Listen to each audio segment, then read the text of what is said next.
ஒரு சிங்கிள் ஆடுங்க, நான் பாத்துக்கிறேன். தூக்கி அடிக்க முயன்ற பந்து விக்கெட் கீப்பர் கையில் தஞ்சம் புகுந்தது. வந்து ஆடுன இல்ல வாங்கின விக்கெட் எடுக்காமலே போடு போடு. ஜோக்கரு. ஜோக்கர்னா? ஆமா, கரெக்டா ஜோக்கர் இருந்தா கையில வச்சு ஜெயிக்க பாப்பியா இல்ல அவுட் ஆக்க பாப்பியா? நீ வேணா பாரு, அவர் அவுட் ஆக்க மாட்டானுங்க. அண்ணே, அவர் கிரிக்கெட் விளையாண்டுருக்காரு இல்லையாண்ணே? சொல்லிட்டாரா பெரிய சேவாகு. இவர் போயிருந்தா ஒரே கிளியா கிழிச்சிருப்பாரு. அந்த ஆள் அடிச்சாருன்னா 2 தென்னை மரம் ரைட்டுக்கு போகும். இன்னைக்கு ஒரு நாள் சிக்கல, மேட்ச் என்ன முடியல. கொத்திட்டு மேட்ச் படியா.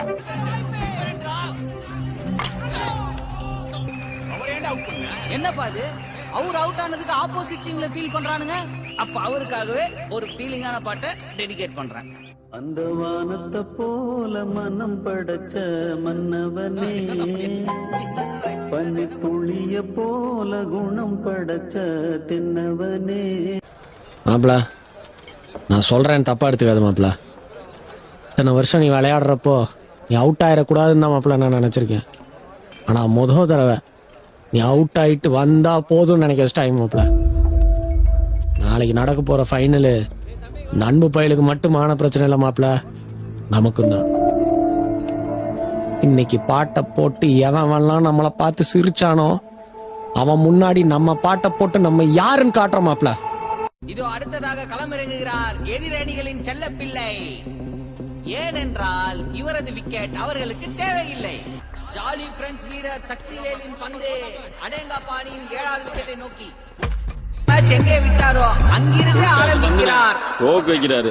என் மாப்பிள மொதல் பந்தை எப்பவும் சாமிக்கு விட்டுருவான், மீதி பந்தை அவன் எடுத்துப்பான். பேடு கட்டாம இருக்காரு, ஃபுல் டாஸ் போட்டுட்டு இருக்க. கால்ல சொருகுடா, உடையட்டும்.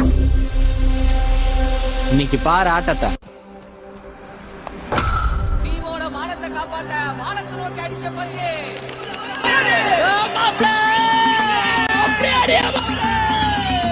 காலம் எங்கேயோ பார்த்த மாதிரி எங்க என்னன்னு தெரியல.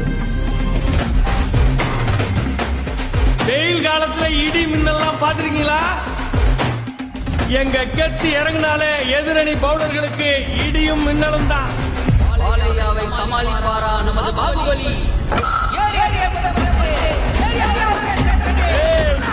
பாத்தியா, 2 தென்னை மரம் ரைட்டு. இதுதான் இப்ப புரியுதா? அது பனைமரம்பா. அதுவா முக்கியம்? மேட்ச பாருங்க.